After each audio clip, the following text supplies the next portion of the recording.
New York City rolls the dice. For the first time, 3 full-scale casinos will soon transform the urban landscape here. To all 3 who have been granted this conditional license.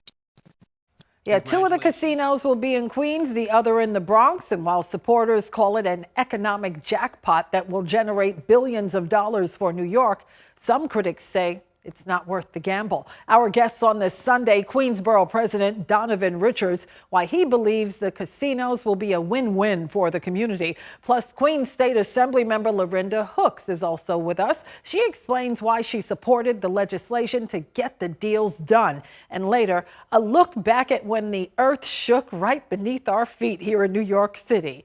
The shocking wake-up call nearly 25 years ago. All that and more in a moment. But first, New Yorkers have plenty to say about the monumental decision to double down on full-scale casinos. Here's Nia Clark. Resorts World Casino will soon be expanding as one of 3 casinos approved by the New York State Gaming Commission. I believe it puts Queens on the world map. It does great for the economy for New York State. The $5.5 billion plan would expand on the facility at Aqueduct Raceway to include 6,000 slot machines, 800 gaming tables, 2,000 hotel rooms, a 7,000-seat arena, over 30 dining outlets, and over a dozen acres of community green space. Some patrons on the casino floor at the existing Resorts World Casino Monday say the decision is welcome news. So they're going to have like dealers instead of automatic. It's going to be a full casino experience. I'll definitely come back and play if they expand it and to get live tables. More fun, enjoyable, and people love it here. Resorts World was the only bidder for a commercial casino license that would be expected to begin the process by 2026. The company says the new casino would deliver $5 billion in tax revenue over the first 5 years and create more than 100,000 jobs. But some casino patrons like Anaya Ade hope those jobs and the companies benefiting from the project include people in the surrounding community. My main concern is making sure that Black ownership is part of the expansion. Some Black bids, Black developers, Black construction companies, women-owned construction companies, women-owned bids. That's Nia Clark reporting for us on this Sunday. Let's begin today's conversation with Queens Borough President Donovan Richards. Happy holidays to you, sir. Happy holidays, Always Cheryl. a pleasure to have you on the show. So, even though there's wide support for the 2 casinos in your borough, there is a small vocal minority that are very upset about what's about to happen. So let's address their concerns first, and then we'll talk about all the benefits. And let's start with people are saying that the traffic is going to be unbearable. They're saying that there's going to be vehicles coming in. Their streets are already overwhelmed. Your response? Well, this is why we have billions of dollars by both applicants being pumped into the MTA to improve transit access there. And the beauty is the 7 line is there. We just did the Queens bus redesign plan, so we'll have buses that actually run at both sites. So we want to acknowledge those concerns, but the bottom line is this is going to be an economic hub, an entertainment hub, of course, where we want people to spend billions of dollars in tax revenue that comes back into the pockets of Queens residents. Yeah, and we're going to talk about that in a little bit, but casinos are open 24/7, 365. So a lot of local residents in Flushing and South Ozone Park, they're worried that people are just going to come park on their blocks and just leave their vehicles because they're gambling all night. Well, we have parking at the current resort site that will be expanded. And then City Field, we plan on building a new enlarged parking garage. So those were all concerns that we took into account as we negotiated the deal with both applicants. Okay, let's talk public safety. Full-scale casinos, let's talk like Las Vegas. They tend to attract a certain kind of element, and many people in Queens are worried about that. Your response? Well, one, you look at the Metropolitan Park application, and we have Keyshawn Sewell, who's the former police commissioner for NYPD, who did a phenomenal job under the Adams administration, who's leading the security there.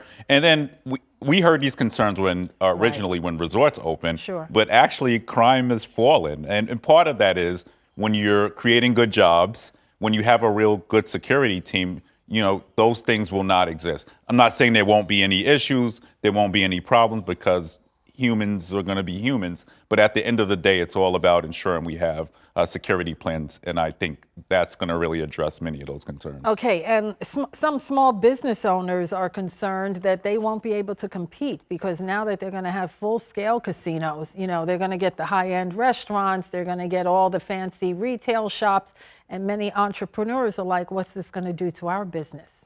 Well, one of the things that we push for, and this is why we have MWBE goals, also local LBE goals as well, we want to see those restaurants incorporated within the plan. So within the Metropolitan Park plan, for instance, we have something called the Queens Taste of Queens Food Hall, which was an idea that I came up with. That's going to incorporate local street vendors and businesses to be able to sell their goods. We want our small businesses to benefit from this plan. And then for Ozone Park, the same thing. Yes, there will be a bevy of new restaurants, but we're going to work with the applicants with local hiring goals, but also opportunities for concessionaires to actually be in these locations as well. So they'll have access to... Oh, yeah, we plan on a Right. lot of, and what I would say to those businesses concerned, they need to show up to the informational sessions because that's part of the negotiations with both plans. Okay, and lastly, before we get to the next segment about all the benefits, gentrification, of course, has affected Manhattan, where it's almost completely unaffordable for anyone who makes less than $100,000 a year to live here. Same with Brooklyn. And now residents of Queens are worried that with all the new development that inevitably is going to pop up, especially around these areas, that the same thing's going to happen there. Your response? I'm happy to report that through negotiations, one, you're going to have Slate Group developing 100% affordable housing around the Citi Field site, closer to East Elmhurst, but along Northern Boulevard. And then we have plans, and part of what we developed with the Resorts World applicants was a $50 million fund that's going into affordable housing. They also have plans to build housing on their site, and that would be workforce housing. So the idea is, even if you work at the casinos, you would have access to housing on these sites. Affordable and housing. real affordable housing. Okay. I'm not talking about Right. the Bloomberg definition of affordable housing. I'm talking about, real full-scale and affordable housing. And that's reflected even at Willets Point as we speak, where we'll be opening the doors in next April with 15% set aside for the formerly homeless. They will live right outside Citi Field, right outside this casino. Supportive housing. And supportive housing as well, but 30% to 80% AMIs will be reflected in that building as well. Okay, and there's a lot of good to talk about. We're going to take a break and give you the opportunity to spell out all the things that are going to happen in a positive way for Queens. Still to come, some of the biggest names in the music industry come together for a very good cause.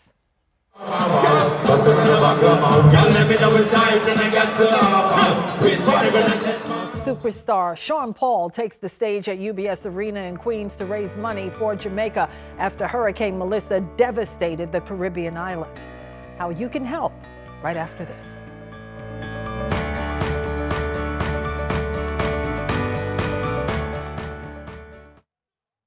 Hey, thanks for staying with us as we talk about two casinos that are coming to Queens. And we're back now with Queens Borough President Donovan Richards. So let's talk about all the positive aspects. There is going to be an explosion of new revenue coming into your borough. And many want to know, how is this going to be reinvested into the community? Well, you're talking about over $13 billion in economic opportunity. 30,000 jobs. You talk about investment during a time when the federal government is targeting people. We're doubling down on diversity, equity, and inclusion. We had an unemployment rate at 25%. We're now down to 5.2%. Now, you look at the possibility of 30,000 jobs. I meant you're really changing people's lives. And these are union jobs, so upward mobility. Then, we've got 2 community investment funds that both applicants agreed to do. And the community will have a process in which we will decide how that money gets spent. But at the Resorts World site, for instance, we're going to have the Kenny the Jet Center, which is going to be a huge community center. But also when the NBA stars come in, they will be able to get sports therapy there. We have a STEAM center going into that site. For Metropolitan Park, think about a 7,000 seat venue, Hard Rock. Oof. You can see a great concert, go to a Mets game, go to the USTA after. We have the soccer stadium across the street. So you think about how we are now turning Queens into an international hub of entertainment and sports. We're really redefining what tourism is going to look like for this city. Yeah, and like you were saying, the infrastructure is going to adjust to meet the needs of the world now descending on Queens even more than it already was for, say, tennis and so forth. But what I'll say is, you know, you look at the numbers of how many people came through JFK Airport last year, over 60 million people. You look at LaGuardia, over 36 million people. So almost 100 million people have come through both airports. We want to retain and keep that revenue in Queens County. Yeah.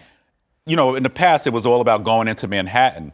No longer going into Manhattan. If you give me 10% of those individuals coming through the airports, you really are redefining tourism, which puts money back into our small businesses, puts money back into everyday Queens residents' pockets. Yeah, and the developers who are going to come by the truckload to redevelop all these areas, they have pledged to build public spaces as well, right? Yes. Tell us more. Yes. So the community center space I just mentioned, the Kennedy Jet Center, the STEAM Center, as we talk about ensuring that our young people have access to the jobs of tomorrow with artificial intelligence, you know, growing increasingly. We want to make sure that we retain that talent right here in Queens County. And then for Metropolitan Park, like I said, the Taste of Queens Food Hall, dedicated community space in there. So we often have a lot of nonprofits that want to hold events or need space. They'll be able to come into both sites and have excellent space. Resorts will also have a big open, big park that they're going to build, which is huge because that area technically is under park. Sure. And so you're going to have a lot of opportunities to live, work, and play in Queens. There's no need to go to Manhattan. They're the outer borough. And you know, I said at the top of the show, for the first time, full-scale casinos, but you reminded us all that during the 19th century, there were full-scale casinos. Tell us about that. Yes, for the people who say, can they coexist? In 1870, you had a full-scale casino at Flushing Bay, right across the street from Citi Field. And then you had the Rockaway Casino, and they both coexisted. So this is really, it feels like history repeating itself. Now, Flushing was torn down partially because they had to build the Flushing bridge exchange. And so that got torn down and through eminent domain. But it's fascinating to watch how history repeats itself. It's like a full circle moment, right? Full circle moment. I want to switch gears and talk about something you're very proud of. The funding for New York City Health and Hospitals Elmhurst received advanced surgical microscope equipment, which is a big deal. Listen, many of us have gone through the challenges, and I have an aunt right now who's in rehab. She has stage 4 cancer.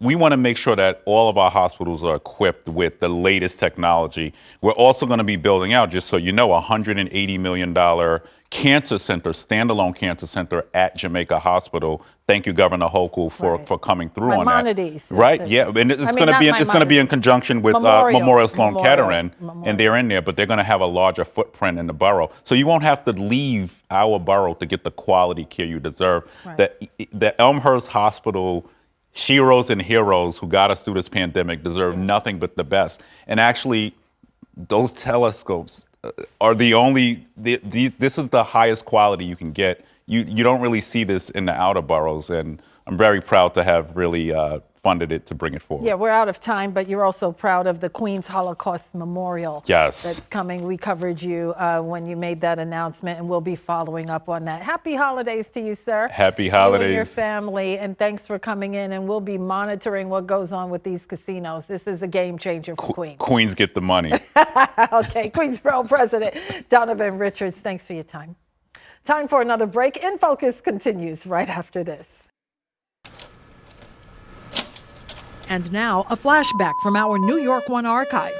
January 17th, 2001, 24 years ago, New Yorkers got a wake-up call that rattled the entire city, an earthquake.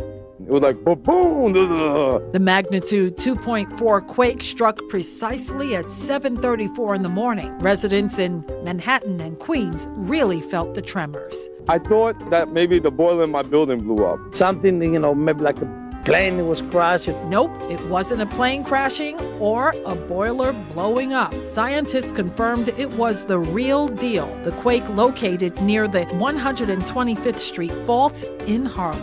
It was so strong, so scary. Yeah, it was strong, scary, and turns out it happens more often than not. Experts say low-intensity micro-earthquakes happen all the time. We just don't feel it. But last April, a 3.8 magnitude earthquake hit 37 miles west of the city in New Jersey. It wasn't an earth-shattering event, but it certainly caught everyone's attention as well.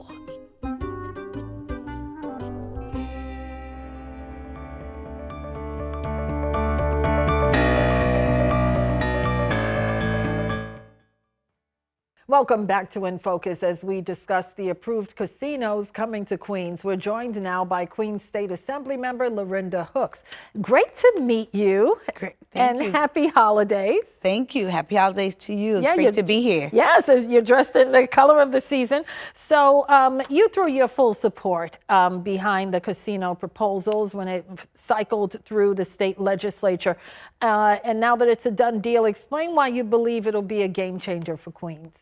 So, a lot of people don't know that I put my full support in the project way before I even thought about even running for elected office. When they came to me at the time, I was the president of the East Elmhurst Corona Civic Association, which is a legacy organization that's been around 75 years. And when they came to us, they said this is what they proposed, knowing the issues and the conditions that's happening in my community around job development. Really, we have an economic turn that we need to be uplifted downturn, from. A right? downturn. Yeah. And so what happened is when it was like they came at a time when I knew my community was in despair. Definitely, we were the epicenter of the pandemic with COVID, and a lot of things people think everything just came back to normal after. Really, it didn't. And my community is still heavily burdened from the aftermath of it. So when they came and they were saying what they were going to bring, I knew I had to have a seat at that table to be able to make sure that my community was heard. And everything that they need or they've come to me about, to Civic Association about, that I said, this is the needs of this community, and what are we going to do about that? Yeah, and people are going to be coming from all over the country to relocate. Correct. And so how are you protecting your community to make sure they get first crack at all these jobs? So that was my mainstay at every table. I said, I understand everyone's coming from all over the country. This is a world-class entertainment center that's being built. So it's going to be a destination for everyone. But it can't just be a destination for everyone outside of the district that it sits in. And also, it can't be great and lavish here, and then right outside of it, it's not great and lavish. Like Atlantic City. So how are you, as a lawmaker, and this is your district, how are you going to prevent this from becoming another Atlantic City, to your point? So what we have built together, Metropolitan Park and myself and a couple of other electeds, was that we put a system and agreements in place that would not happen. So right now, we're in a place now where we're going to see more benefit to our community than we've ever seen before. And so with that, I feel like if everyone keeps their part, which I believe everyone will, and I'm going to be here to hold everyone to the fire of what we said, I know that the community would benefit more from this coming than not. Okay, because the developers, they promise the world on paper, but then somehow when everything gets going, we don't see this, and we're monitoring that here as journalists. So let me also ask you this. There's a lot of excitement about the live entertainment that is going to be coming. Tell us more about that. So everyone always say, why do we have to go to Manhattan? Yeah. Why do we have to pay the tolls to go into Manhattan? Why do we have to now pay the congestion price to go into Manhattan? That part. We want to be able to do this in our own backyard or just somewhere where it's easier to get to. And so I think that really took a spin on making everybody understand that the casino, yes, it's coming, but it's only 10% of the project. Everything else, the Taste of Queens that's coming, that's going to help our food vendors in the community, a safer place to go, and our local small businesses, right? Because then they'll be able to have a station, a kiosk inside of the Taste of Queens for everyone who comes to taste. And so this, with the live entertainment, everyone is excited about being able to come somewhere locally, be able to park, and just enjoy what Manhattan has to offer in entertainment right here at home. And now Queens is going to give Manhattan a run for the money. What a first year you've had as a freshman assembly member. Well, thank you for coming on. We'd love to have you back once everything gets rolling, because I think Resorts World will be full scale in March, right? Yes. It's coming quick. So we'd love to have you back once everything is going and get an update on the situation. So I'll be here. Yeah, you'll be here, and we're looking forward to talking to you again. The best to you and yours this holiday season. Thank you. Assemblymember Larinda Hooks. And now, our final focus. In case you missed it, thousands recently turned out for the Jamaica Strong concert.